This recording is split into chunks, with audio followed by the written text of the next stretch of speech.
Hello students, welcome to my YouTube channel. और आज हम करने वाले हैं क्लास 9 की साइंस की वर्कशीट नंबर 30, जो आपकी 11 सितंबर की वर्कशीट है। इसके अंदर हम पढ़ रहे हैं मोशन, और मोशन के अंदर आज हम पढ़ने वाले हैं वेलोसिटी के बारे में। ठीक है, हमने सबसे पहले मोशन का इंट्रोडक्शन पढ़ा, टाइप ऑफ मोशन क्या होता है, उसके अलावा फिजिकल क्वांटिटीज़ पढ़ी, टाइप ऑफ फिजिकल क्वांटिटीज़ हमने देखा, स्केलर और वेक्टर क्वांटिटीज़। ठीक है, उसके बाद में हमने डिस्टेंस एंड डिस्प्लेसमेंट देखा। नाउ फिर हमने स्पीड की बात की। ठीक है, अब हम बात करने वाले हैं वेलोसिटी की। ठीक है, सो जिज्ञासा दीदी, what is a velocity and how it is different from speed, कि वेलोसिटी क्या होती है और स्पीड से ये कैसे अलग होती है। सो देखो, वेलोसिटी क्या होती है, एक पर्टिकुलर डायरेक्शन के अंदर जो स्पीड होती है ना, उसको बोलते हैं वेलोसिटी। अब पर्टिकुलर डायरेक्शन आ गई, therefore velocity is a vector quantity. Okay, अब पर्टिकुलर डायरेक्शन आ गई ना हमारे पास, तो it is a vector quantity.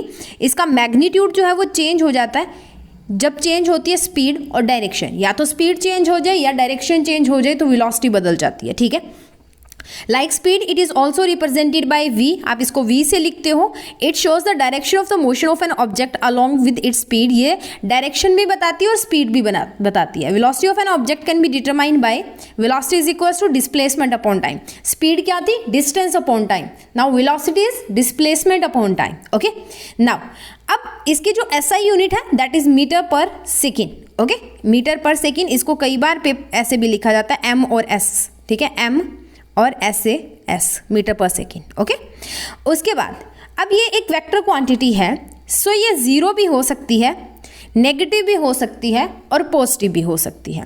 Positive तो होगी जब आपने ए से चलना शुरू किया है और आप ए से चल के बी पे पहुंचे हो, तो कोई ना कोई आपकी स्पीड होगी ए से बी। मैंने डायरेक्शन बता दी ना, ए से बी जाओगे तो कोई ना कोई स्पीड से जाओगे।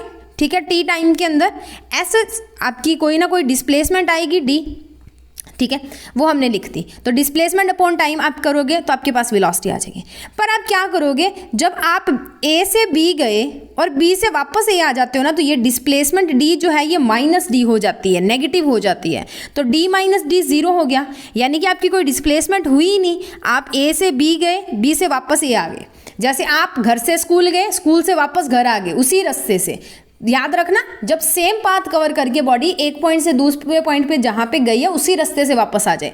आप जिस रास्ते से स्कूल गए थे उसी रास्ते से वापस घर आ जाते हो, तो आपके जो डिस्प्लेसमेंट है वो जीरो है। अगर डिस्प्लेसमेंट जीरो होगी तो वेलोसिटी अपने आप जीरो हो जाती है। ठीक है, अब बात करते हैं कि नेगेटिव कब होगी। नेगेटिव ये है कि आपके पास 3 पॉइंट्स हैं, 3 पॉइंट्स ए बी। ठीक है, और यहाँ पे ये आपकी बॉडी ए से बी गई, ठीक है, वापस आई तो ये किसी सी पॉइंट पे जाके रुकेगी। ए से बी गई, अब तो जीरो हुआ ना, अब इससे आगे निकल गई यानी कि माइनस की हो जाएगी। तो इस केस में वेलोसिटी माइनस की हो जाती है, डी माइनस डी हो जाता है डिस्प्लेसमेंट। ओके, सो देख लीजिए example, if you covers a distance from your home to school and back from school to home by the same route in 10 metre, 10 metre के रूट से आप वापस आ जाते हो। मान लो आपके स्कूल से घर की दूरी जो है वो 10 मीटर है, 10 मीटर आप चल के वापस आए हो, दूसरे दिन 10 मीटर चल के आप घर से वापस स्कूल जाओगे, तो आपकी डिस्प्लेसमेंट जीरो है। ठीक है, डिस्प्लेसमेंट जीरो है तो वेलोसिटी अपने आप जीरो है। In this situation you will have speed आपकी होगी पर डिस्प्लेसमेंट और वेलोसिटी जीरो हो जाएगी। ठीक है, but there is displacement is zero, therefore velocity is also zero. Now when the object is moving along a straight line, जब आपका ऑब्जेक्ट इसी एक सीधी रेखा के अंदर स्ट्रेट लाइन के अंदर मूव करता है विद चेंजिंग, यानी कि वेरिएबल स्पीड और वेलोसिटी। वेरिएबल किसको बोलते हैं, जो टाइम के साथ बदल रही है। We can calculate the magnitude of its rate of motion in the terms of average velocity. तो हम एवरेज वेलोसिटी निकाल लेते हैं, दैट इज इनिशियल वेलोसिटी जिसको यू से लिखा जाता है फिजिक्स में, प्लस फाइनल वेलोसिटी जिसको वी से लिखते हैं, डिवाइडेड बाय 2। तो पिछले में हमने एवरेज स्पीड निकाली थी, ये होगी हमारे पास एवरेज वेलोसिटी का formula.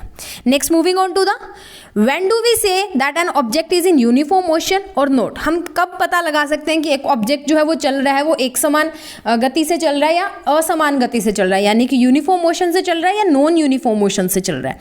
What happens to the velocity in that condition, तो वेलोसिटी के साथ उस कंडीशन में क्या होगा।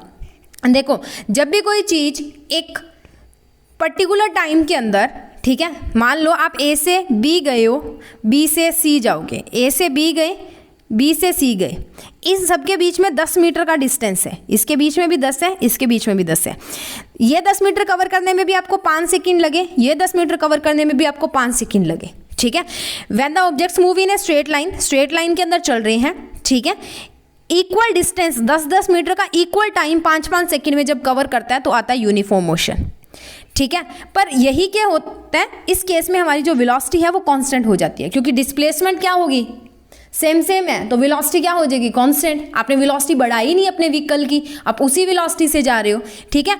अगर यही क्या हो कि ये 10 मीटर है, ये 20 मीटर हो जाए और ये 5 सेकंड की बजाय 15 सेकंड में जा रहा हो, तो अब ये 10 में 5 जा रहा है, इधर 20-15 में जा रहा है, दोनों अलग अलग हो गए ना, टाइम भी अलग, डिस्टेंस भी अलग। तो जब हमारे पास unequal distance in unequal intervals of time होता है, तब हमारे पास नॉन यूनिफॉर्म मोशन आता है और इसके अंदर हमारी जो वेलोसिटी है वो कांस्टेंट नहीं रहती, ठीक है। It can be of 2 types, 2 तरह की हो सकती है वेलोसिटी। पहला है एक्सेलरेटेड मोशन। एक्सेलरेटेड मोशन का मतलब, आप कार को एक्सेलरेट करते हो ना, मतलब क्या होता है, उसकी स्पीड को इंक्रीज करना, उसकी वेलोसिटी को इंक्रीज करना टाइम के साथ।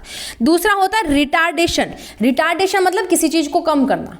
रिटायर होते हैं ना, रिटायर होने का मतलब नौकरी कम होगी, तनख्वाह नहीं मिलेगी, तो retardation means velocity is decreasing with time, ठीक है। और एक्सेलरेशन इज आगे जाना, एक्सेलरेट करना, ठीक है, स्पीड को बढ़ाना, वेलोसिटी को बढ़ाना टाइम के साथ, ठीक है। Next moving on to the numerical जो आपको दिया हुआ है उस पर मूव करते हैं। एक साइकिलिस्ट है जो ए से बी गया है, ठीक है, एक साइकिलिस्ट हमारा है जो ए से बी गया है, ए और बी के बीच डिस्टेंस है 40 मीटर का, और वापस बी से ए आया है। पहले ए से बी गया, फिर बी से ए आया, ठीक है।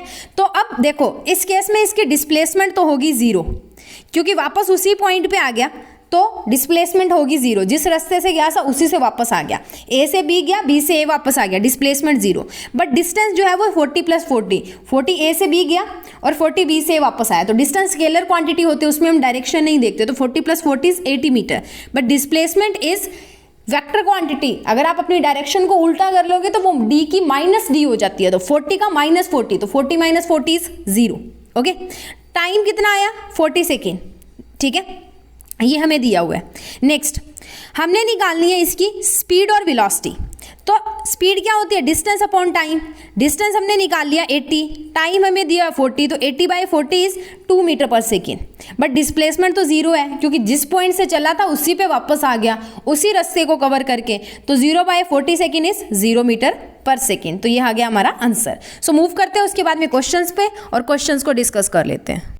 सो स्टूडेंट्स फर्स्ट क्वेश्चन है differentiate between velocity and speed. आपने डिफरेंस निकालना वेलोसिटी और स्पीड का। तो वेलोसिटी है, velocity can be defined as a rate at which the object changes position in a certain direction. Next is velocity एक vector quantity है, velocity can be 0, negative और पॉजिटिव। It is measured in metre per second and object में possess different velocities but same speed. Velocities अलग अलग हो सकती है पर स्पीड एक जैसी रह सकती है, क्योंकि अगर वो दिशा बदल लेता है उसी वेलोसिटी के साथ, स्पीड के साथ, तो आपकी जो वेलोसिटी है वो बदल जाएगी। वेलोसिटी को हम निकालते कैसे हैं, डिस्प्लेसमेंट अपॉन टाइम से, displacement divided by time. Next moving on to the speed. Speed क्या होती है, the rate at which the object covers a certain distance is known as speed. यहाँ पे आपको क्या है, कोई भी डायरेक्शन नहीं चाहिए होगी। स्केलर क्वांटिटी होती है, speed can never be negative और 0, वो हमेशा पॉजिटिव होती है। इसको मेजर किया जाता है मीटर पर सेकेंड में। स्पीड मे और may not be equal to velocity. Speed velocity के बराबर हो भी सकती है और नहीं भी बराबर हो सकती, ठीक है। स्पीड हम निकालते हैं, एस बराबर होता है हमारे पास डिस्टेंस बटा टाइम के, ठीक है। एस को, स्पीड को एस से लिखते हैं तो वो होता है डिस्टेंस बटा टाइम, ठीक है। उसके बाद में है हमारे पास second question, if a car travels 100 metre in 25 seconds find out its velocity.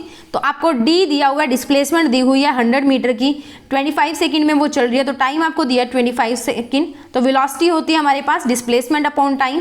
Values put करेंगे तो 25 को 100, 25 से 100 को कट किया तो कितना आ गया, 4 metre per second, okay.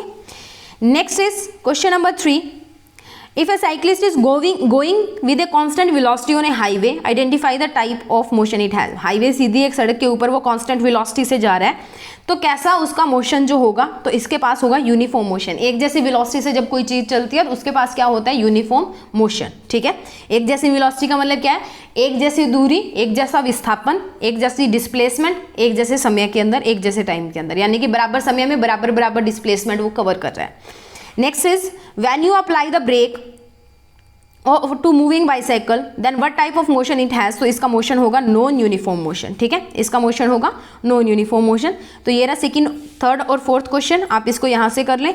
And उसके बाद में मैं आपको दिखा देती हूँ हमारा फर्स्ट क्वेश्चन, इसमें स्पीड ये रही, ठीक है, और वेलोसिटी ये रही, ठीक है। सो आप इसको यहाँ पे पॉज करके इसको नोट डाउन कर लें। इसी के साथ हमारी वर्कशीट यहाँ पे खत्म होती है।